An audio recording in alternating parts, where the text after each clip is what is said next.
जब मैंने game start किया था तो हर कोई मेरे इसके गेम करने के खिलाफ था। इवन मेरे रिलेटिव्स जो थे उन्होंने ये तक बोला था पापा को कि अगर आप आपकी लड़की को गेम खेलने के लिए बाहर भेजते हो तो हम आप लोगों से कोई रिश्ता नहीं रखेंगे। पापा ने 10th क्लास के बाद मुझे बोला था ये गेम वेम बहुत हो गया। उस लड़की ने मुझे फेस पर इतना मारा, मेरी आंखें ही नहीं खुल रही है, मैं गर्दन घुमा रही हूँ बिल्कुल। और ये मेरी लाइफ का पहला नॉकआउट था।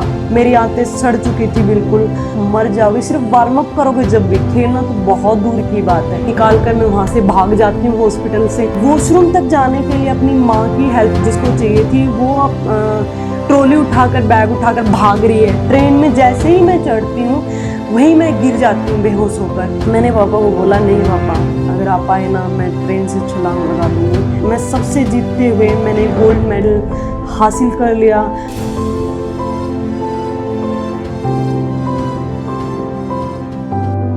टू 2009 में मैंने बॉक्सिंग स्टार्ट की थी। जब मैंने बॉक्सिंग स्टार्ट की, मैं पहली लड़की थी गांव से जो बॉक्सिंग खेलने के लिए बाहर आई थी।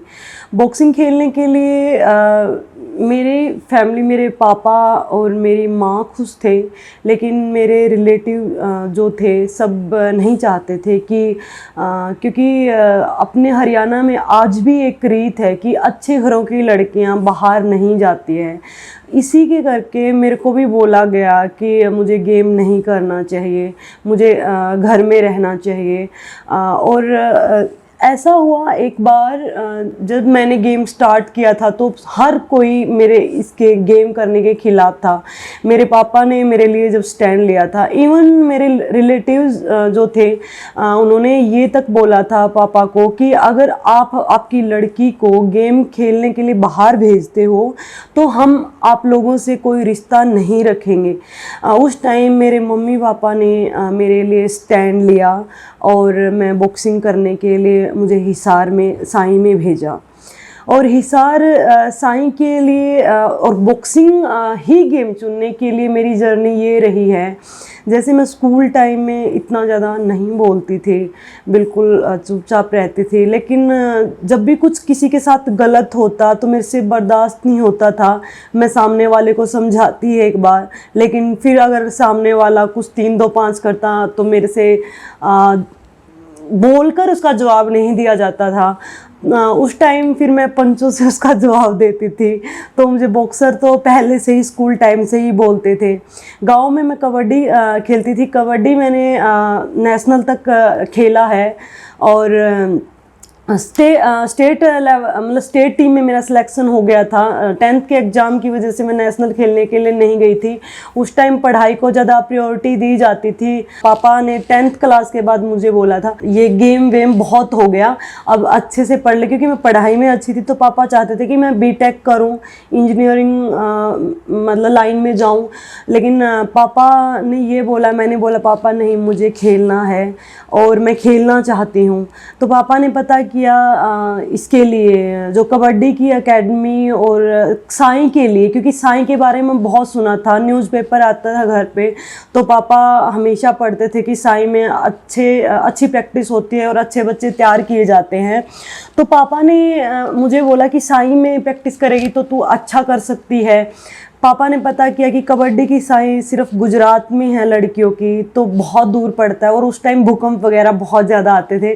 तो पापा ने मुझे बोला इतनी दूर तो मैं तुझे नहीं भेजूँगा, कहीं भूकंप आ गया और तू मर गई तो दबकर हम तो पहुँच भी नहीं पाएंगे और तू हमें मिलेगी भी नहीं, तो मैं वहाँ तो नहीं भेजूँगा। तो मेरे को पापा ने बोला कि तू इंडिविजुअल गेम कर, कबड्डी टीम गेम को इतनी तवज्जो नहीं दी जाती जितना इंडिविजुअल। अगर आप टीम गेम खेलते हो तो दूसरे की कमी की वजह से हार जाते हो टीम गेम में, लेकिन अगर आप बहुत अच्छी इंडिविजुअल गेम करते हो तो आपकी हार और आपकी जीत सिर्फ आप पर डिपेंड करती है ना, आपकी मेहनत दिखती है अलग से। इसलिए पापा ने मुझे बोला कि इंडिविजुअल गेम करने के लिए। तो मैंने बॉक्सिंग में ट्रायल दिया था उस टाइम, क्योंकि मैं साई में ट्रायल देने के लिए जब गई थी तो कोच ने राज सिंह कोच थे, अनूप कुमार कोच थे और हेमलता मैडम थी। उन्होंने भी मुझे देखा और बोला कि लड़की की हाइट अच्छी है, मतलब बॉडी स्ट्रक्चर अच्छा है, तो स्ट्रॉन्ग लड़की है, तो बॉक्सिंग में अच्छा करेगी। तो मैंने साई में ट्रायल देने के लिए मैं गई थी। पहली बार जब मैंने ट्रायल दिया था साई में, उस टाइम क्या होता है, मैंने पहली बार ग्लव्स मैंने डाले थे अपने हाथों में, और जिस लड़की के साथ मुझे ट्रायल देनी थी वो पहले से प्रैक्टिस करती थी और अच्छी ट्रेन की हुई थी, और मैंने उस टाइम लाइफ में पहली बार अपने हाथों में ग्लव्स डाले थे। उस टाइम मैं ग्लव्स डालकर, जैसे बॉक्स होता है, मैं रिंग में होती हूँ, बॉक्स होते ही उस लड़की ने मुझे फेस पर इतना मारा, मेरी आंखें ही नहीं खुल रही है, मैं गर्दन घुमा रही हूँ बिल्कुल। वो लम्हा मुझे आज भी क्लियरली बिल्कुल याद है कि कैसे उसने मेरा फेस लाल बना दिया, और मुझे समझ में ही नहीं आ रहा कि मैं क्या करूँ मैं, क्योंकि फाउल तो उसमें मार नहीं सकते कि उल्टा पुल्टा, क्योंकि कोच ने मुझे पहले ही समझाया था ऐसे पंच नहीं मारने, ऐसे करके पंच मारने हैं। क्योंकि अगर हम गांव में अगर फाइट होती तो हम कैसे भी उल्टा पुल्टा करके मार देते थे, लेकिन उसमें रूल रेगुलेशन के साथ, जैसे मुझे कोच ने बोला मेरे से नहीं खेला गया, एक राउंड ख़त्म होता है, उसने मुझे बहुत मारा। तो मेरा भाई मनदीप बुरा, जो मेरे साथ गया हुआ था, जैसे चिढ़ाता है कि दिखा दिए तेरे को दिन में तारे, बन गई तो बना दिया तेरे को, बोला बस तू उतर जा, तेरे से कुछ नहीं होने वाला है, ऐसे करके मुझे चिढ़ाता है। तो मैं जाती हूँ, मुझे गुस्सा आता है, मैं जाते ही उसको इतना ज़ोर से पंच मारती हूँ, वो लड़की वहीं गिर जाती है। और ये मेरी लाइफ का पहला नॉकआउट था। और उस टाइम मेरे मामा जी और मेरा भाई ट्रायल में गए हुए थे मेरे साथ, तो उनको कोच ने बोला था कि आपकी ये लड़की एक दिन इतने अच्छे लेवल पर पहुंचेगी, आज मेरे से लिखवा कर ले लो, वर्ल्ड लेवल तक आपका नाम रोशन करेगी। वो मेरी शुरुआत थी बॉक्सिंग की। उसके बाद मैंने 2011 में मैंने पहला अपना जो इंटरनेशनल कंपटीशन खेला था, जो पहला नेशनल खेला मेरा उसमें गोल्ड था, पहला स्टेट खेला उसमें गोल्ड, पहला नेशनल गोल्ड, और पहला मेरा जो इंटरनेशनल था मेरा उसमें भी गोल्ड।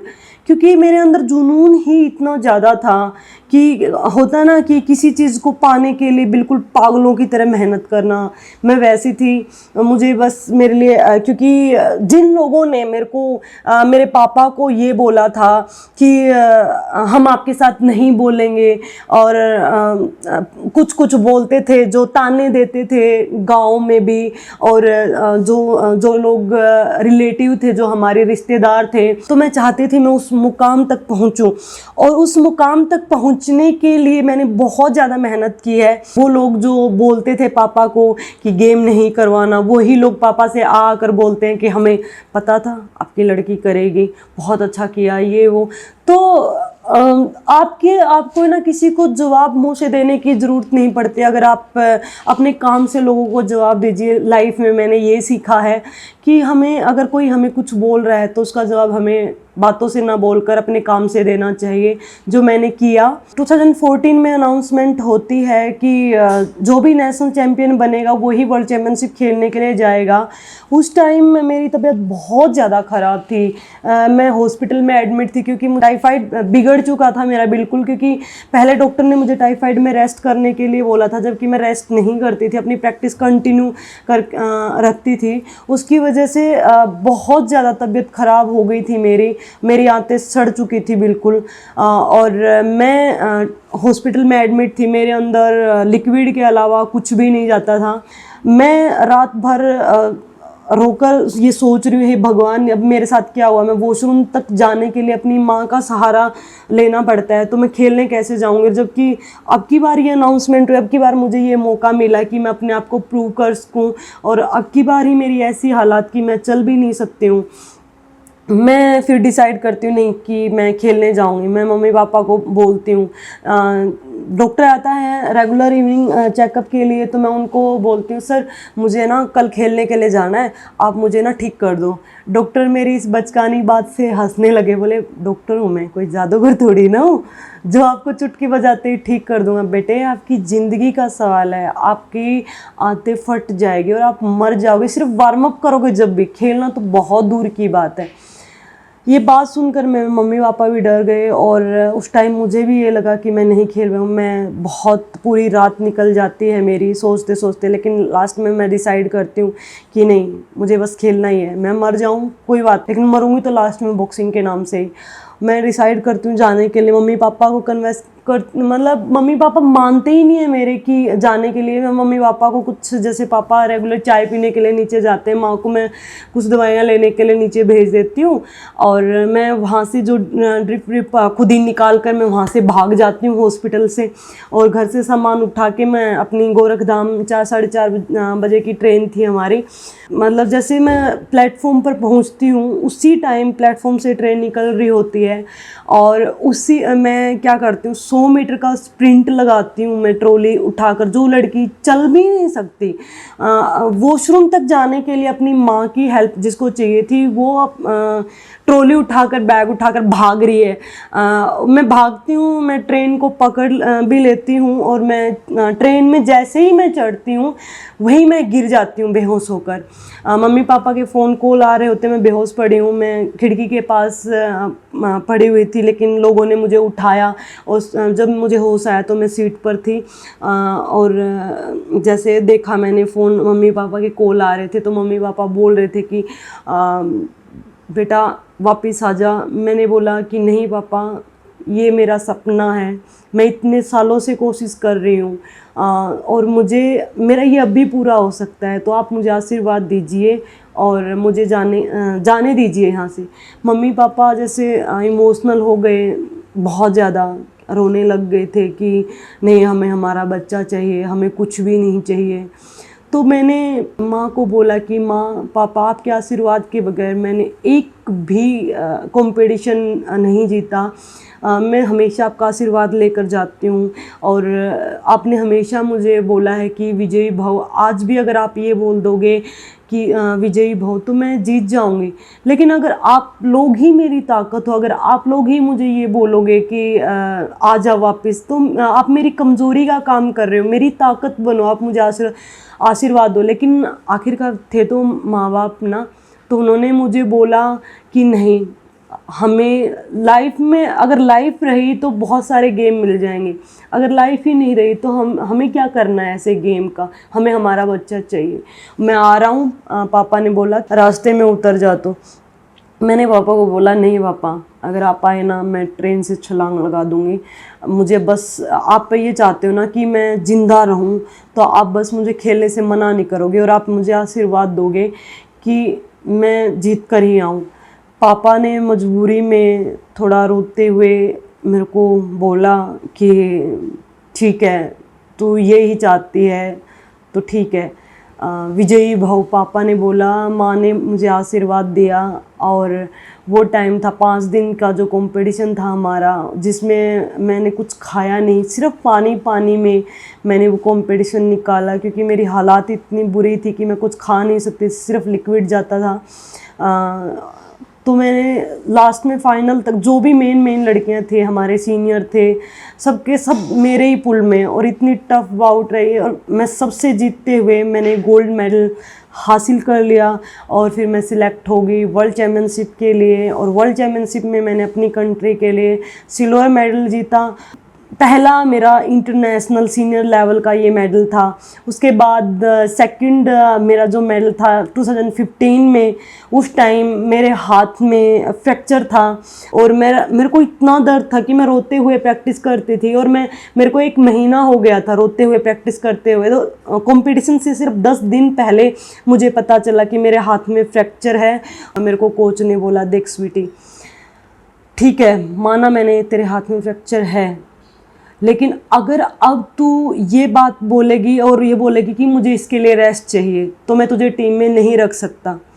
अब डिसाइड तुझे करना है कि तुझे इस फ्रैक्चर में ही खेलना है या फिर तुझे कंपटीशन नहीं खेलना है, ये तेरे हाथ में है, तुझे तुझे डिसाइड करना है। मैंने प्रैक्टिस की और उस टाइम भी मैं अकेली ऐसी इंडियन थी जो फाइनल में थी एशियन चैम्पियनशिप में, और मैंने अपनी देश के लिए, अपनी कंट्री के लिए सिल्वर मेडल जीता मैंने। उसके बाद मैंने मेरे बहुत सारे मेडल अपनी कंट्री के लिए जीते।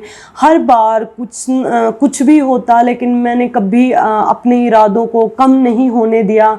2018 में जब मैं वर्ल्ड चैम्पियनशिप खेली थी, मेरे वर्ल्ड चैम्पियनशिप खेलने के 3 दिन पहले ही मुझे ये कट लग गया था, और एक दिन छोड़कर बीच में अगले दिन मैंने हेड गार्ड डाला था मैंने, ताकि मैं खेल सकूं, जबकि मुझे स्टिचेज आए थे 5। बहुत गहरा कट था, उसके होते हुए भी मैंने फाइट की। और हर बार जैसे कुछ भी मैं सोचती हूँ, इंजरी मेरे लिए लकी है। मैं कभी भी इंजरी अगर मुझे होती है अभी, तो मैं हमेशा ये नहीं सोचती यार मुझे ये क्या हो गया। मैं ये सोचती हूँ कि हाँ यार मेरा गुड लक आ गया है, मतलब मुझे कुछ मिलने वाला है। अगर मेरे साथ ये हुआ है तो मतलब मेरे साथ पक्का कुछ अच्छा ही होगा। अब मैं ये सोचती हूँ, अगर उस टाइम मैं गिव अप कर देती तो मुझे कुछ नहीं मिलता, और मैंने कभी गिव अप नहीं किया, सिचुएशन चाहे जो भी रही हो। और अब भी मैं ऐसे ही अपना काम कर रही हूँ। आगे भी अगर ऐसा कुछ होगा, भगवान ना करे ऐसा हो, लेकिन अगर होता है तो मैं कभी गिव अप करने वालों में से नहीं हूँ।